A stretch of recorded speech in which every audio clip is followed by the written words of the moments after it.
KSJE is supported by San Juan Regional Medical Center, your community hospital with a rich heritage that dates back to before New Mexico was a state.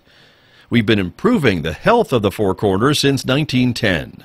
As a nonprofit hospital, San Juan Regional Medical Center is a values-driven organization. We strive to deliver on our mission to personalize health care and create vitality and enthusiasm in healing. We are here for you when you need us, offering a comprehensive range of inpatient, outpatient, and emergency care services.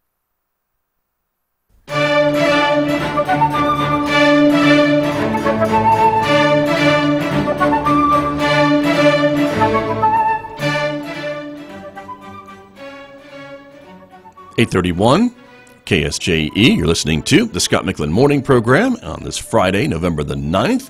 Good morning to our viewers who are watching on Facebook and YouTube. It's 28 degrees outside our studios here at San Juan College. Winds are mostly calm at the moment. For our viewers, you're seeing a little bit of the time-lapse footage of the sunrise today with very sunny and clear skies. Our weather forecast does call for a sunny day today, 49 degrees for a high, 21 and clear overnight, 53 tomorrow on Saturday, and a low of 23. A bit cooler on Sunday, the high 49 again and 20 overnight, and cooler still on Monday with a high of only 44 degrees.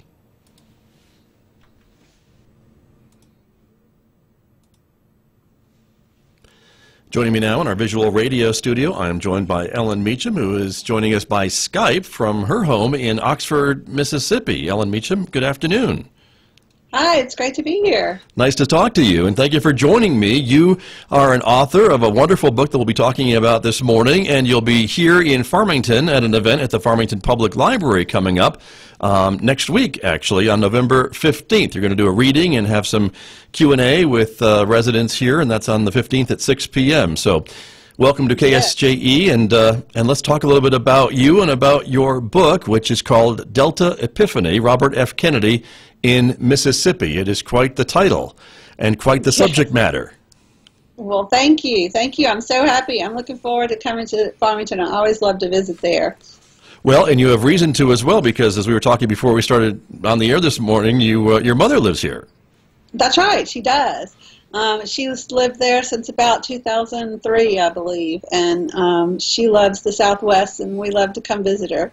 Wonderful. Well, we'll look forward to your visit, but let's talk a little bit about this book of yours about Robert Kennedy and a visit that he made to Mississippi in, April 1967, correct?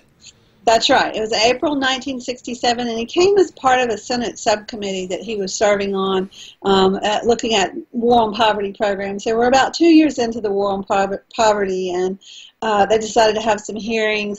Some programs were up for renewal, and they decided to have some hearings. And after some dramatic testimony in Washington in March of '67 from a young lawyer, Marion Wright, who later became Marion Wright Edelman of the Children's Defense Fund, they decided to come to Mississippi and hold some hearings there, and then they decided to travel over, especially to the Delta, which is in the northwest part of the state. It's about an 18-county area in the northwest area of the state. It's a very fertile land along the Mississippi River. And Kennedy went the second day of the visit to see for himself, to see what was going on in terms of poverty there.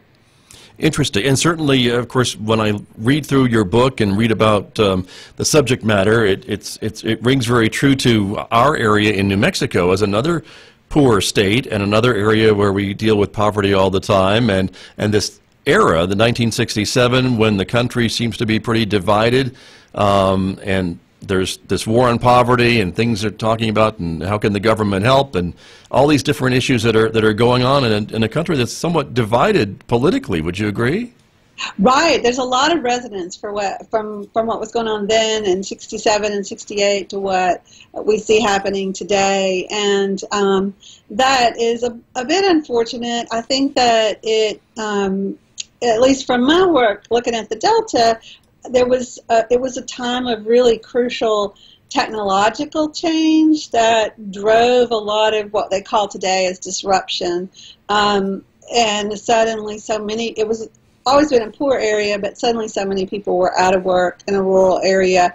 And Mississippi, unfortunately, has never taken its responsibility seriously to educate all of its children. And you had 200,000 people then that had less than a fourth grade education. And I think New Mexico, because it's also a very rural state and has had difficulty with providing all of its citizens with the kind of education they need to succeed in a very modern, changing world, you see that, and you also see a distrust and reluctance to provide government assistance, and of course race sometimes plays a part in there in terms of what the leaders believed about how government resources should be distributed. Right, certainly. And so I think a lot of folks draw some parallels maybe between your book in Mississippi and the things that are happening in New Mexico, even in the 1960s, but even to today. And I imagine it's some of these same themes from your book from 1967 are still evident in Mississippi today. I don't want to think that maybe things have gotten a lot better. We still have children who are hungry. And I think one of the things that Robert Kennedy did on this trip that was really important as a leader was that he took the abstract idea of poverty, which is something if we set to try to draw a picture of it, we probably would all draw something different. It's an abstract idea, but if you say hunger and children, we all know what that feels like, hungry children. And so he moved it from the abstract, kind of a moving target of poverty to these are American children. We ought to be able to feed them. If we can't feed our own children, what are we doing as a country? And so I think in Mississippi, he saw that Mississippi is what made that shift. The trip to Mississippi is what shifted him from thinking about policy and, of course, all well-intentioned or whether things were effective or not, to having a real sense of urgency that children were hungry, they're growing, they're not getting the nutrients they need to develop like they should. He said to his aides, he said, where are they going to be in 20 years? What are we going to, if we don't address this, get them the nutrients they need now, it's only going to be worse. And I think that once he saw it in Mississippi, he saw it elsewhere in eastern Kentucky, and on the Native American reservations, on the Indian reservations.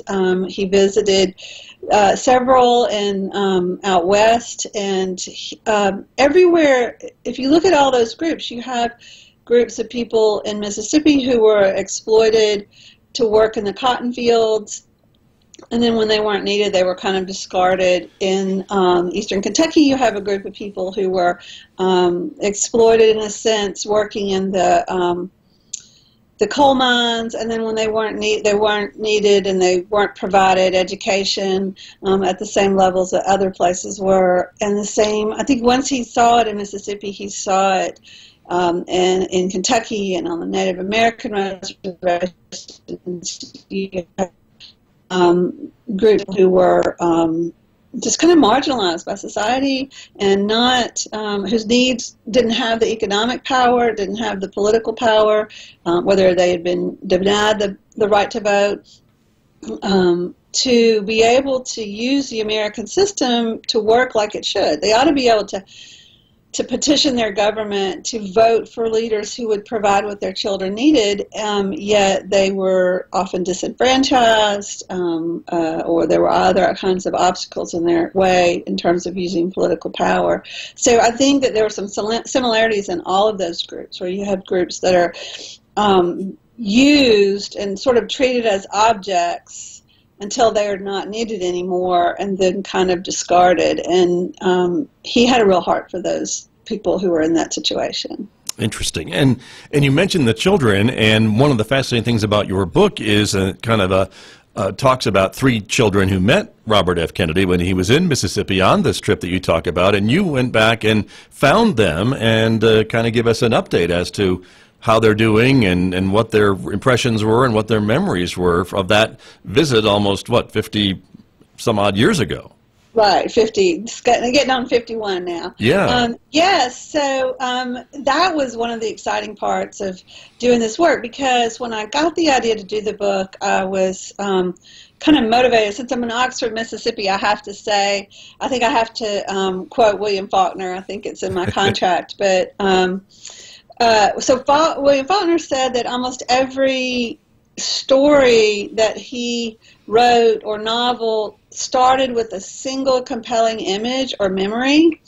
And so there was a compelling image of Robert Kennedy in a shack, in a dark shack in the Mississippi Delta, trying to get this child, this toddler, to respond to him. You could see on his body that he was malnourished, he wasn't getting what he needed. And this baby didn't care about this rich senator that everyone knew. He just wanted to pick up the crumbs off the dirt floor so that he could get every single crumb, because he was hungry. And this just broke Robert Kennedy's heart. And I had a colleague at the University of Mississippi where I teach, and he wrote a memoir. He was a reporter then.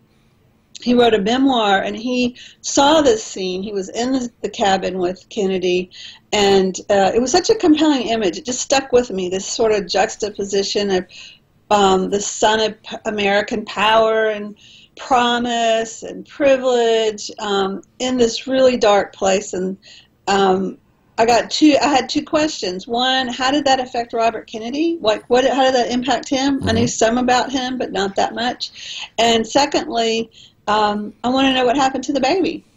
And so I sort of assigned myself homework for about 7 years to try to find him. But I did. It took a little bit, and that was kind of a fun mystery, kind of try to track down, go from lead to lead and talk to people and ask this person, tell me to talk to that person, and go knock on that door. And but I'm so grateful to the people that I profile in the book for sharing their lives with me, because I felt like, I didn't want to write a story that was St. Bobby comes to Mississippi. He was a complex man. These are complex stories. It had always been kind of reduced to, he is this great actor striding on stage, and the people that he met were kind of a poverty set. Kind of just like the poverty backdrop for him. And I wanted to pull them into the light because I felt like their stories were important. What happened in those cabins in the years before he got there? What happened afterwards? How did those mothers feed their children? What did it feel like to go to bed and know that you hadn't had any supper and you weren't going to have any breakfast? And back then, counties could opt out of the school lunch programs, and most of the counties in the Delta did, so they weren't getting free lunches or reduced price lunches. And so very often these children were getting like one meal a day of molasses and cornbread, or sometimes just rice or beans and rice. And so the doctors who visited a couple of weeks after Kennedy went and did examinations, and they actually found this in some of the Native American reservations as well, as they started exploring the idea of hunger in America. Children had what we would consider maybe third world diseases back then, diseases that they didn't think you had in America, where you didn't get enough, if a child didn't get enough protein, their bodies would essentially start to consume the muscle that they had on them, or their stomachs would be bloated, or sores wouldn't heal, and they'd be left deaf from infections. They couldn't see the doctor. And so it was kind of a shock for Americans, for Kennedy. It really opened their eyes to exploring the issue a lot more. Sure, and we sometimes see that in areas of big, deep, entrenched poverty, when folks from, I would say, the East Coast or the coastal cities and places maybe a bit wealthier than New Mexico or Mississippi, to come and visit those places to see some of that poverty up close, and seemingly it can't happen in America, but here it is happening. That's right. And yes, sometimes it's very shocking. You got to think about 1960, mid-1960 America too. You only had about 4 channels. The images that most Americans usually saw of themselves were of post-war prosperity. You know, they didn't, you didn't have, nowadays you get an email from someplace every day talking about hungry children, but back then it was rare to see that discussed in America, and actually there had not been a national nutritional survey, and that's one of the things that came out of Robert Kennedy's visit was the Senate, the Congress authorized a national nutritional survey, and they found that there were hungry children and hungry adults in pockets in America all over. And that was a real shock for post-war America, because they had this kind of narrative of prosperity. Right. Very, very much so. I'm talking with author Ellen Meacham. She is going to be appearing at the Farmington Public Library on November 15th for a book reading and question and answer session about her book, and we're talking about it this morning, Delta Epiphany, Robert F. Kennedy in Mississippi. And we just have a couple of minutes remaining this morning, Ms. Meacham, and let me ask you a bit about Robert F. Kennedy. This is 1967. Of course, he seems to be a politician on the rise. He ends up deciding to run for president, of course, and we all know the tragic ending to his life and the story. But was this also seen as kind of a pivotal change for him as he assumes more of a leadership position in the country, from just being a senator to having a bit higher aspirations? Well, yes, it's hard to believe now when people have, you know, focus groups in Iowa 5 years ahead of time, 8 years ahead of time. Right. He really had not decided to run for president in 67, a year out from when he was going to. It was almost a year to the day.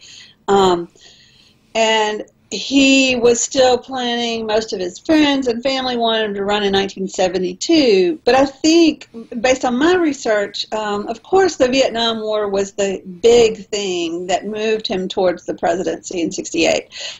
But on the domestic side, I found that poverty, that what he saw in Mississippi, and the second part of it is how frustrated he became when he tried to get aid to them. It was a big part of why he decided to go ahead in 68, because he just couldn't shake those images of what he saw there, and then on into eastern Kentucky and to the Native American reservations he visited, and the farm workers in California. He started seeing it everywhere, and he didn't feel like there were any other leaders who were had this on their front burner. You know, the people who were running didn't care about it, and Lyndon Johnson was too tied up in Vietnam, and so he was talking about the hungry children he saw in Mississippi. He was talking about rural poverty 5 minutes before he died, and the pundits at the time would say, when he started running for president, there are articles that said, why does he keep talking about Mississippi? That's not going to win him any votes. Why does he keep talking about he needs to pivot. He needs to talk about something else. Why does he keep talking about poverty? And he talked about it in a passionate way until just a few minutes before he was killed. And so I think it's not that he... Are you there? I'm still here. Mm-hmm. Okay, because it froze on my screen. We can hear you. We're seeing a frozen picture here, but we can hear you. Keep going, please. So he... So what he did care about poverty. He had an interest in what they called then juvenile delinquency and the roots of poverty. He'd worked in Bedford-Stuyvesant, so it wasn't like he just woke up after he went to Mississippi and cared about poor people. But I think it gave him a sense of urgency that he didn't have, and that he just couldn't forget those children. And it took more than a year to get quote-unquote emergency aid to those families that he had seen in Mississippi, and he had to really fight in the Senate. He thought it would be a pretty simple equation, because to him, if American children were hungry, we should feed them. It was pretty simple. Right. But politically, it didn't turn out that way. Interesting. Well, Ellen Meacham, I appreciate your time this morning, and thank you for joining us very much. Okay, great. I've enjoyed it so much. I hope to see you when I'm out there next week. All right, very good. We'll see you at the Farmington Public Library. Again, the event is November 15th, 6 p.m. at the Farmington Public Library. Author Ellen Meacham will be there talking about her book, Delta Epiphany, Robert F. Kennedy in Mississippi. I'm Scott Michlin. I'll be back with more in just a moment. This is KSJE.